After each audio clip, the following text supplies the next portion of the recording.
अस्सलाम वालेकुम। आज का हमारा टॉपिक है what is meant by equilibrium level of national income. जो मेन चीज़ हम लोग इसमें डिस्कस करने जा रहे हैं वो अप्रोचेज़ हैं जिनके थ्रू हम लोग इक्विलिब्रियम ऑफ नेशनल इनकम को फाइंड आउट करते हैं। तो हमारे पास सबसे पहले मैंने जैसे आपको बताया कि हम एक प्रॉपर क्वेश्चन अटैम्प्ट करेंगे। तो इंट्रोडक्शन लिखेंगे। इंट्रोडक्शन में हमने किससे रिलेटेड बात करनी है, equilibrium level of national income से। तो equilibrium of level of national income means that national income is stable and there is no fluctuation.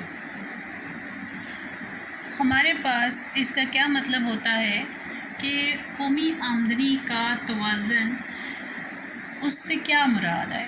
कौमी आमदनी का तवाज़न से मुराद ये है कि कोई भी कौमी आमदनी जब वह इस्तेहकाम पे होती है तो उसे इस्तेहकाम नसीब होता है जिसमें आए दिन उतार चढ़ाव नहीं होते। अगर बाज़ हालात की पेश नज़र इसमें इसकी इक्विलिब्रियम लेवल जो है वो डिस्टर्ब हो जाए, मींस कोई भी कंट्री में सिचुएशन आ जाती है, फ्लड आ जाता है, अर्थक्वेक आ जाता है, या फिर जो है वो कहीं पे जैसे किसी कंट्री के जंगलात में आग लग जाती है तो उससे उसकी नेशनल इनकम पे इफ़ेक्ट पड़ता है। तो वो इक्विलिब्रियम लेवल जो होता है वो डिस्टर्ब हो सकता है। उसके लिए कोई भी रीज़न हो सकती है जिसकी वजह से उसका इक्विलिब्रियम लेवल डिस्टर्ब होता है। तो फिर इसको इक्वल करने के लिए, इसे वापस इस लेवल पे लाने के लिए, इसे मुतवाज़न करने के लिए बहुत सी फोर्सेस इसके पीछे काम कर रही होती हैं, क्योंकि उन्होंने नेशनल इनकम को वापस एक मुतवाज़न सतह पे ले के आना होता है। इसलिए वो इसके पीछे डिफरेंट फोर्सेस काम कर रही होती हैं। अब हम लोग देखते हैं कि कौन सी वो अप्रोचेज़ हैं जिनके थ्रू हम नेशनल इनकम को इक्वल कंसीडर करते हैं। तो डेफिनेशन हम लिखेंगे, equilibrium level of national income is defined as that point, मतलब हम लोग इसको उस लेवल पे डिफ़ाइन करते हैं जहाँ पे हमारे पास सप्लाई का एग्रीगेट और डिमांड का एग्रीगेट इक्वल हो जाता है एक दूसरे के, यानी हमारी मजमूई तलब और मजमूई रसद जो होती है वो हमारे जिस पॉइंट पे इक्वल हो जाती है उसे हम लोग equilibrium level of national income बोलते हैं। यानी कि ये हमारा पॉइंट जो है ये मुतवाज़न कौमी आमदनी का, ये कौमी आमदनी के तवाज़न को शो कर रहा है कि इस पॉइंट पे आके हमारी कौमी आमदनी मुतवाज़न सतह पर है, और जहाँ पे हमारी रसद और तलब इक्वल हो जाती है उसे हम लोग इक्विलिब्रियम लेवल यानी मुतवाज़न सतह कहते हैं। अब हम देखते हैं कि इसकी अप्रोचेज़ कौन सी है जिसके बारे में हम लोग बात करने जा रहे हैं। अप्रोचेज़ टू फाइंड इक्विलिब्रियम, यानी कि हमने इसमें बताना है कि वो कौन से तरीके हैं जिसके थ्रू हम लोग इसके इक्विलिब्रियम को फाइंड आउट करते हैं। तो इसमें हमारे पास ये उसकी सूरतें जो गिवन है, हमें दो सूरतें गिवन है। एक तो हम लोग डिमांड के थ्रू करते हैं जिसमें हमारे पास क्या है कि हमने कौमी आमदनी के तवाज़न के सतह को देखना होता है कि इसमें सिर्फ यानी कि जो एग्रीगेट डिमांड है इसमें हमारे पास क्या है कि aggregate supply approach consumption plus investment is equal to consumption plus saving. तो क्या हुआ कि हमारे पास जो हम लोग खर्च करते हैं, कंजम्पशन का मतलब क्या है, जो खर्च करते हैं, अगर हम लोग उसमें सरमायाकारी का तरीका या कुल खर्च का तरीका ऐड कर दें तो हमारे पास कौमी आमदनी आती है। दूसरा हमारे पास आता है सेविंग, बचत का तरीका। और अगर हम लोग इसमें बजट का तरीका देखें, हम लोग मजमूई तलब का तरीका ना देखें और हम लोग ये दूसरा देखें, बजट के तरीके से हम लोग किस तरह करते हैं, तो उसमें हमारे पास क्या है, इन्वेस्टमेंट अप्रोच यानी कि सरमायाकारी का तरीका। दो तरीके हैं, एक हमारे पास मजमूई रसद और तलब का तरीका है और एक हमारे पास सरमायाकारी का तरीका है जिसे हम लोग बजट का नाम देते हैं। तो सबसे पहले हम लोग किसे डिस्कस करेंगे, एग्रीगेट डिमांड यानी कि मजमूई हमारी जो तलब है is equal to aggregate supply approach, कि हमारी जो डिमांड मजमूई हमारी तलब है वो हमारी मजमूई रसद के बराबर है। जैसे कि यहाँ पे हम शो कर रहे हैं हमारी consumption plus investment is equal to consumption plus saving, यानी जो हमारा खर्च है वो हमारे सरमायाकारी को जमा करें तो हमारे पास खर्च और जो बजट है वो एक दूसरे के इक्वल आएंगे। इसमें हम लोग किसको जमा करेंगे, जो हमारी बजट है और यहाँ पे सरमायाकारी को, तो तब ये दोनों चीज़ें हमारी इक्वल आती हैं कि इसमें एग्रीगेट ऑफ सप्लाई में। अब हमने इसमें देखना है कि किस तरह अपनी आमदनियों का कुछ हिस्सा ज़रूरियात ज़िंदगी पे खर्च करते हैं, फिर कुछ हिस्सा अंदाज कर लेते हैं यानी साइड पे रख लेते हैं, और इसी तरह यही बचाई हुई रकूमात जो कारोबार में लगाई जाती हैं हम इन्हें सरमायाकारी कहते हैं। लिहाजा जहाँ भी मुल्क की कौमी आमदनी कुल खर्च यानी जो हमारे पास उसकी कंजम्पशन होती है वो इन्वेस्टमेंट के इक्वल हो जाए, यानी सर्फ और सरमायाकारी बराबर हो जाए, तो कौमी आमदनी मतवाजन कैफियत में होती है। अगर किसी वक्त भी इसका इक्विलिब्रियम लेवल डिस्टर्ब हो जाए, उसका तवाज़न बिगड़ जाए, तो बहुत सी इसमें पार्ट्स होती हैं जो इसके बैक पे काम कर रही होती हैं ताकि इसको दोबारा इसमें इक्वलिटी लाई जाए, दोबारा इसको इक्वल किया जाए। तो ये फोर्सेस ही हैं जो इसे bring back to equilibrium position तक होती हैं। अब हम लोग इसे एक टेबल से शो करेंगे कि किस तरह हम लोग इसे एक टेबल से एक्सप्लेन कर सकते हैं। तो उसके लिए मैंने एक टेबल बनाया है कि हमारे पास कौमी आमदनी है जो वाई है, और सी जो है ये कंजम्पशन को शो करती है। जो हमारे पास बजट है वो कैसे आती है, जब हम कौमी आमदनी में से कंजम्पशन को माइनस कर देते हैं तो बजट आ जाती है। जब हमारे पास आई है वो सरमायाकारी है, और मजमूई तलब किसको शो करती है, जब हम लोग कंजम्पशन प्लस इन्वेस्टमेंट करते हैं, और मजमूई रसद किसको शो करती है, जब हम लोग कंजम्पशन में से सेविंग्स को ऐड करते हैं। टेबल देख लेते हैं। यहाँ पे हमने 25 के गैप से नेशनल इनकम को यानी कौमी आमदनी को लिया है, और यहाँ पे 20 के गैप से हमने कंजम्पशन को लिया है। तो जब हमारे पास कौमी आमदनी ज़ीरो है तो यहाँ पे हमारे पास 10 कंजम्पशन, 25 हमारे पास नेशनल इनकम है। तो यहाँ पे मैंने बताया 20 के गैप से हम लोग डिजिट्स लिख रहे हैं, यहाँ पे 25 के गैप से यहाँ पे 30 आ गया, फिर यहाँ पे 25 के बाद 50 आ गया, तो यहाँ पे फिर 20 के गैप से 50 आ गया। इस तरह हमने यहाँ तक इसका टेबल बना लिया। अब हमारे पास सेविंग कैसे आती है, बचत कैसे आती है, जब हम लोग कौमी आमदनी में से यानी नेशनल इनकम में से कंजम्पशन को माइनस कर देते हैं तो हमारे पास सेविंग आती है। 25 30 लेस हुआ तो -5, क्योंकि यहाँ पे हमारी कंजम्पशन ज़्यादा है और इनकम कम है। 50 में से 50 लेस हुआ तो 0, 75 में से 70 लेस हुआ तो 5, 100 में से 90 लेस हुआ तो 10, 125 और 110 में से जब लेस होता है तो 15, 150 में से 130 लेस हुआ तो 20। बस ये ऊपर वाली हमारी नेगेटिव आई है और ये पॉजिटिव है। अब हमने सरमायाकारी को लिखना है कि हमने कितनी सरमायाकारी की है, वो हम लोग सेम अमाउंट सब में 10 लिख रहे हैं। उसके बाद हमारे पास जो मजमूई तलब है वो सी प्लस यानी कंजम्पशन प्लस इन्वेस्टमेंट, हम सी में कंजम्पशन में इन्वेस्टमेंट को ऐड करेंगे। 10 में 10 ऐड हुआ तो 20, 30 में 10 ऐड हुआ तो 40, 50 में 10 ऐड हुआ तो 60, 70 में 10 ऐड हुआ तो 80, 90 में 10 ऐड हुआ तो 100, 110 में 10 ऐड हुआ 120, 130 में 10 ऐड हुआ तो 140। अब हमारे पास जो है मजमूई रसद है वो हमारी कंजम्पशन प्लस सेविंग करें तो लिखते हैं। तो कंजम्पशन में जब सेविंग ऐड हुई माइनस प्लस 10 हमारे पास ख़त्म हो गया।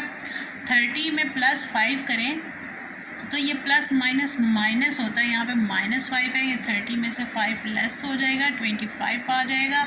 50 में 0 ऐड हुआ तो 50 ही, 70 में 5 ऐड हुआ तो 75, फिर 90 में 10 ऐड हुआ तो 100, 110 में 15 ऐड हुआ 125, 130 में 20 ऐड हुआ तो 150। इस तरह हमारे पास इसका टेबल बनेगा। अब हमने क्या करना है, अब हमने इसकी डायग्राम बनानी है। डायग्राम बनाने के लिए आप लोग इस तरह से बना लेंगे। आप लोगों ने 0, 25, 50, 75, 100, 125, 150 जो हमारे पास ये चीज़ हमें किसको शो कर रही है, नेशनल इनकम को शो कर रही है। तो नेशनल इनकम हमें गिवन है, जो हमने यहाँ पे लिखी हुई है वो सारी हम यहाँ पे लिख रहे हैं। तो वो सारी हम यहाँ पे मेंशन कर रहे हैं, 25, 50 और फिर हम लोगों ने वहाँ पे 75, 100, 125, 150, 175 लिखा है। इसी तरह ये हमारी जो चीज़ है ये कंजम्पशन को शो कर रही है। तो हम लोगों ने हमारी कंजम्पशन है, हमारी इन्वेस्टमेंट है, हमारी बजट है, उसको ये शो कर रही है। तो हम यहाँ पे भी वही 20 के गैप से, 25 के गैप से सारी अमाउंट्स लिख लेंगे। फिर हम लोग क्या करते हैं, डायग्राम बनाने के लिए ये हमारे पास C+S का है। तो यहाँ पे जब ज़ीरो थी हमारे पास कौमी आमदनी, तो हमारे पास जो है ये भी ज़ीरो है, इसलिए ये हमारा ज़ीरो पे पॉइंट गया।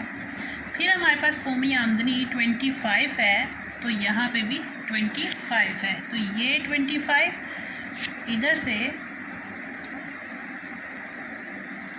ये हमारे पास 25 है, तो यहाँ भी 25 पे क्लिक किया, तो यहाँ पे हमारे पास ये 25 से बना। इसी तरह 50 पे हमारे पास 50 थी, तो 50 ये हमारे पास 50 का बना। फिर हमारे पास 75 पे 75 थी, तो ये 75 पे हमारी 75 वाली टच होती है। फिर हमारे पास 100 पे 100 है, तो ये हमारे पास 100 और यहाँ से भी 100। फिर हमारे पास 125 है, तो यहाँ भी 125 है, तो ये 125 और यहाँ से भी 125 बन रहा है। फिर 150 है, तो यहाँ भी 150, ये 150, यहाँ पे आके ये 150 बन रहा है। इसी तरह अब हम लोग C+1 का बनाएंगे और कंजम्पशन का हम लोग बना लेंगे। हम लोगों ने अब क्या करना है, इसमें हमने जो मैंने इसकी डायग्राम बना लिया है ताकि आपका ज़्यादा टाइम ना हो। यहाँ पे जस्ट आपको समझाने के लिए एक सेपरेट उसको स्टार्ट किया है कि आपको डायग्राम बनाने में प्रॉब्लम ना हो। तो ये इस चीज़ को देखते हुए ये मैंने डायग्राम ड्रा की है, इस गोशवारे को, इस टेबल को देखते हुए मैंने ये डायग्राम बनाई है। तो ये हमारे पास C+S किसका, यानी कि मजमूई रसद का हो गया हाथ, ये हमारे पास मजमूई तलब का हाथ हो गया, और ये हमारा कंजम्पशन यानी सर्फ का हाथ हो गया। यहाँ पे हम देखते हैं कि डायग्राम में जो OX हाथ है वो कौमी आमदनी को शो कर रहा है। ये किसको शो कर रहा है, कौमी आमदनी को, और ये किसको शो कर रहा है, कंजम्पशन और इन्वेस्टमेंट को और सेविंग को ये शो कर रहा है। फिर हमने इसमें क्या किया कि जब हमारे पास OH में जो हाथ है, जिसे हम जो 45 डिग्री की मदद से हमने का हाथ भी हम लोग कहते हैं, इस हाथ पर कोई भी नुक्ता लिया जाए तो वहाँ पर कुल आमदनी खर्च के बराबर होती है। यही वजह है कि y = C1 जो है हमारे पास, यानी कि हमारी जो कंजम्पशन प्लस इन्वेस्टमेंट है, इससे जाहिर किया गया है कि जो हमारे पास CC सर्फी खर्च का हाथ है, जो हमारा ये हाथ है सर्फी खर्च का हाथ है, और इसमें जाहिर करता है कि कौमी आमदनी के मुख्तलिफ़ सतहों पर लोग ज़रूरियात ज़िंदगी पर कितनी रकूम खर्च करते हैं। इस तरह अगर कौमी आमदनी की मुख्तलिफ़ सतहों पर सरमायाकारी को देखा जाए तो जो C+1 है उसका कुल खर्च का हाथ बन जाता है। हमने वही जो इधर हमने उसके लगाई हुई है इन्वेस्टमेंट का, और यहाँ पे हमारे पास सर्फ, और यहाँ पे मजमूई तलब और मजमूई रसद, इसके अकॉर्डिंग हमने ये ड्रॉ की है लाइन। और इसमें जो है अगर कौमी आमदनी की मुख्तलिफ़ सतहों पर सरमायाकारी मुअय्यन हो, यानी मुख्तलिफ़ सतहों पर अगर हम लोग इसको चेक करें तो इसमें क्या होता है कि कुल खर्च का हाथ बन जाता है, क्योंकि कुल खर्च का हाथ आमदनी के हाथ या तसनीफ़ी हाथ जो OH का नुक्ता है, ई हाथ हमारे पास जो है वो OH है। यहाँ पे हम देखें तो जो नुक्ता है ई पर कता कर रहा है, तो ये नुक्ता तवाज़न है, इसे हम इक्विलिब्रियम पॉइंट बोलते हैं, क्योंकि यहाँ पे हमारी जो हमारी टोटल नेशनल इनकम है वो हमारी टोटल एक्सपेंडिचर या कंजम्पशन के इक्वल आ जाती है। तो इसे हम यहाँ से जो है पॉइंट को नीचे लेके आते हैं, यहाँ पे नुक्ता अमूद गिराते हैं, जो कि हमारे पास कौमी आमदनी की मतवाज़न सतह हो जाती है। इससे हमें पता चलता है कि जो है हमारे पास 100 करोड़ इसकी कौमी आमदनी है और 100 ही यहाँ पे हमारे पास इसके जो खर्च हैं, सरमायाकारी है, ये इसकी बजट है, तो यहाँ पे आके ये इसके इक्वल हो जाता है। अब हम इस चीज़ को दुरुस्त साबित करने के लिए कि क्या ये हमारे जो पॉइंट हैं जो हमने यहाँ पे लिखे हैं, हमारी 100 ही वो इसका इक्विलिब्रियम पॉइंट है, या इससे हम लोग कुछ पॉइंट ऊपर लेके भी देख लेंगे और कुछ इससे कम करके भी देखेंगे। तो जब हम ऊपर पॉइंट करते हैं तो हम OM1 और यहाँ पे E1 कंसीडर करेंगे, तो यहाँ से हम लोग नीचे गिराते हैं तो हमारे पास M1 आ जाता है। और फिर हमारे पास अगर देखें तो हमारी जो कंजम्पशन है वो हमारी कम है और हमारी जो सेविंग वाला है वो हमारी ज़्यादा है। इट्स मीन के लोगों में जो ये जहाँ पे हमारा नुक्ता F बन रहा है, ये इस चीज़ को शो कर रहा है कि लोगों में सेविंग का ट्रेंड ज़्यादा है, लोग बजट की तरफ आ रहे हैं, लोग बचते कर रहे हैं, लोगों के पास इतनी आमदनी है लेकिन उसको फिर भी कुल आमदनी को खर्च नहीं कर रहे हैं, उसमें से पैसे बचा लेते हैं। जब लोगों में खर्च करने का रुझान कम हो जाता है तो सरमायाकारी पे इफ़ेक्ट होता है। सरमायाकारी पे इफ़ेक्ट होता है क्योंकि लोग चीज़ें खरीदते नहीं हैं, मार्केट में चीज़ें ज़्यादा हो जाती हैं, लोग उसको ख़रीदने के लिए तैयार नहीं होते, तो उन चीज़ों की कीमतें गिरना शुरू हो जाती हैं, जिसकी वजह से बहुत से सरमायाकार अपना काम बंद कर देते हैं। अगर सरमायाकारी में कमी आएगी तो लोगों में बेरोज़गारी ज़्यादा हो जाएगी, मुल्क में बेरोज़गारी ज़्यादा होगी।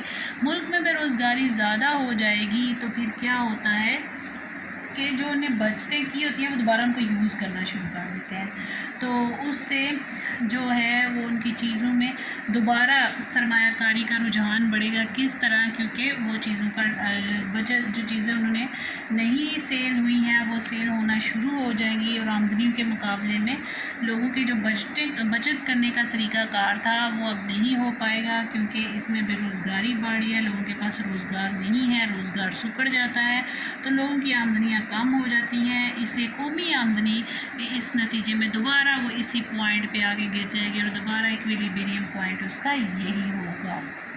इसी तरह हम लोग कहते हैं जी OM पर ये आके दोबारा ठहर जाता है, जहाँ पर कुल आमदनी और कुल खर्च दोबारा बराबर हो जाएंगे। इसके बरक्स अगर हम कौमी आमदनी की सतह OM की बजाय OM2 पे कर दें और हम लोग यहाँ पे E2 पे कर दें, तो हमारे पास जो एक नया बन जाता है वो पॉइंट हमारे पास जो इस पॉइंट पे कर दें जो हमारे पास G पॉइंट है, तो यहाँ पे अगर हम लोग कुल आमदनी ME को कुल आमदनी GM से E2G पे लेके आते हैं तो इसके बराबर ज़्यादा है, तो इसका मतलब ये है कि लोगों का खर्च करने का रुझान ज़्यादा है और उधार ले के खर्च कर रहे हैं।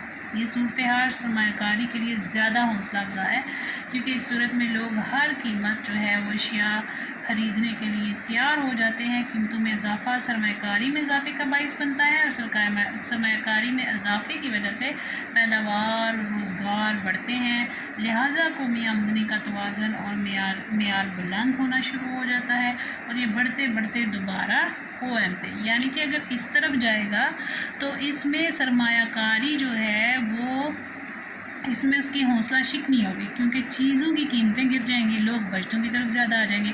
लेकिन जब ये हाथ इस तरफ चला जाएगा तो कंजम्पशन ज़्यादा है जबकि आमदनी कम है, तो फिर लोग उधार ले के इन्वेस्ट करना शुरू कर देते हैं, लोग उधार ले के चीज़ें ख़रीदना शुरू कर देते हैं, तो इससे दोबारा सरमायाकारी इंक्रीज़ होती है और वापस उसी पॉइंट पे आ जाता है।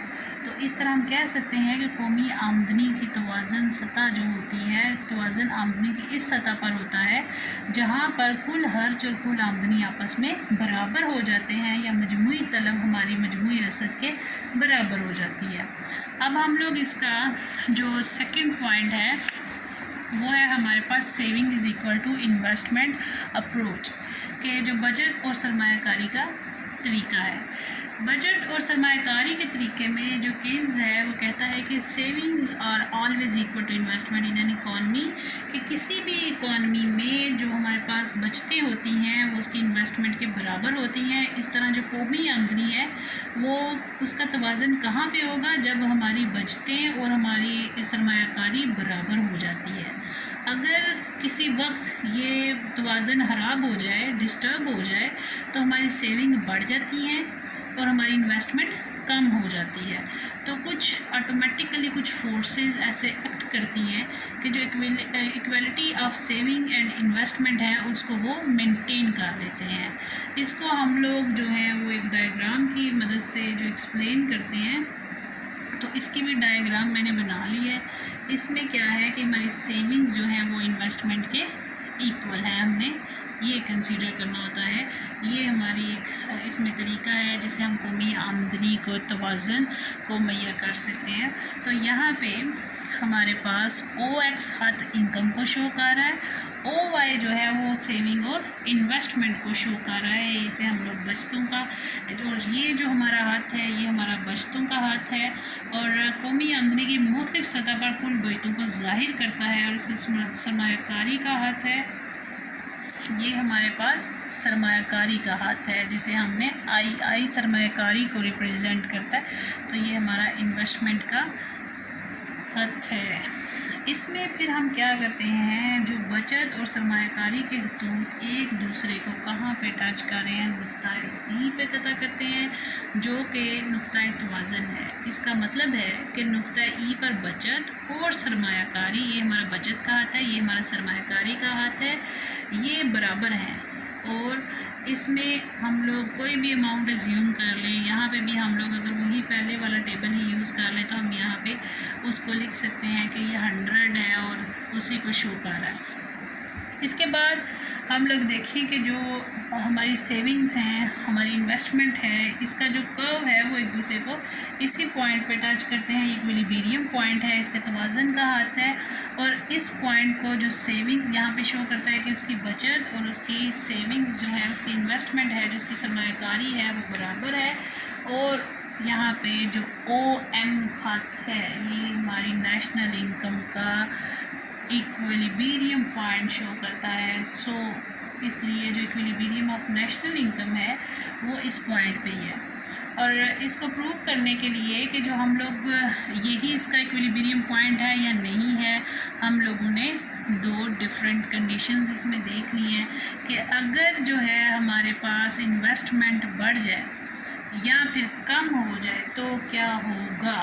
तो इसको प्रूव करने के लिए हमने OM एक खत बना लिया है और फिर हमने उसमें इसी तरह E1 का खत बना लिया है जो कि इस चीज़ को शो करता है कि जो इन्वेस्टमेंट है वो हमारे पास इस केस में एक्सेस सेविंग्स है हमारी इन्वेस्टमेंट पे। हमारी जो सेविंग्स है वो हमारी इन्वेस्टमेंट से ज़्यादा है, ये चीज़ बता रही है क्योंकि ये हमारा इन्वेस्टमेंट का हाथ है और ये हमारा सेविंग का है कि हम इतना इन्वेस्ट नहीं कर रहे, हम सेविंग्स ज़्यादा कर रहे हैं। ये चीज़ इसको शो कर रही है जिसका मतलब है कि सारी सेविंग्स इस्तेमाल नहीं हो रही हैं। इस सिचुएशन में इनकम कम हो जाती है क्योंकि इन्वेस्टमेंट कम हो जाती है। इसका इक्विलिब्रियम जो है वो दोबारा रीस्टोर होके इधर आ जाता है। जब हमारी इनकम कम होगी तो वापस हम लोग सेविंग्स कम हो जाएंगी तो पीछे इसी पॉइंट पे इक्विलिब्रियम पॉइंट पे आ जाएंगे। तो इसी तरह हम लोग क्या करते हैं कि हम एक और कंसीडर पॉइंट करते हैं कि हमने OM2 ले लिया है जिसमें क्या है कि इस पॉइंट पे इन्वेस्टमेंट हमारे पास ज़्यादा है और सेविंग्स कम है।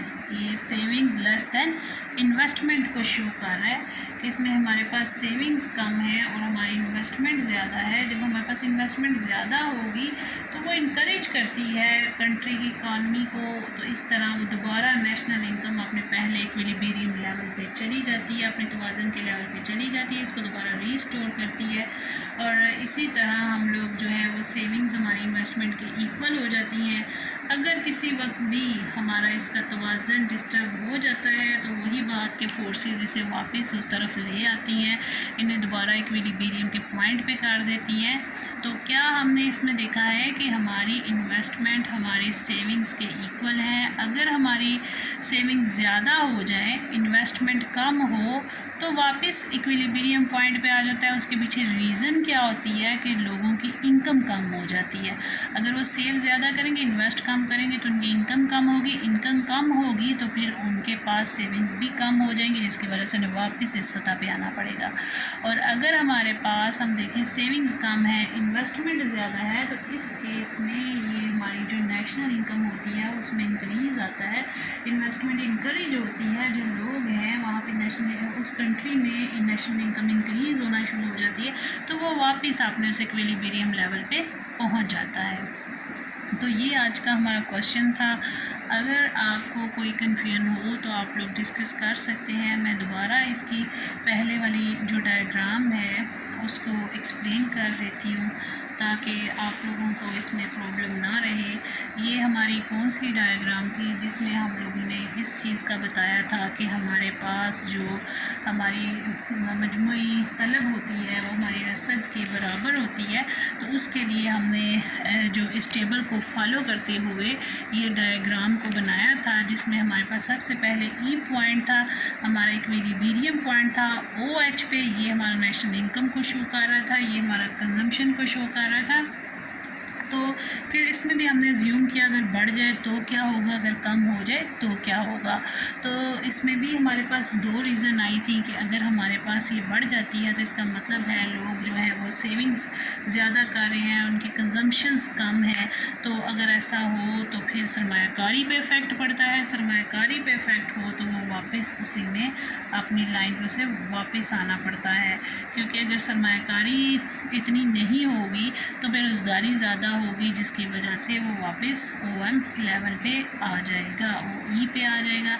इसी तरह अगर हमारे पास कंजम्पशंस जो हैं वो हमारे पास ज़्यादा होने लग जाएं और आमदनी कम हो तो लोग उधार लेके भी इस्तेमाल करना शुरू कर देते हैं, जिसकी वजह से सरमायाकारी को फ़रोग़ मिलता है तो वो दोबारा इस पॉइंट पे आ जाता है।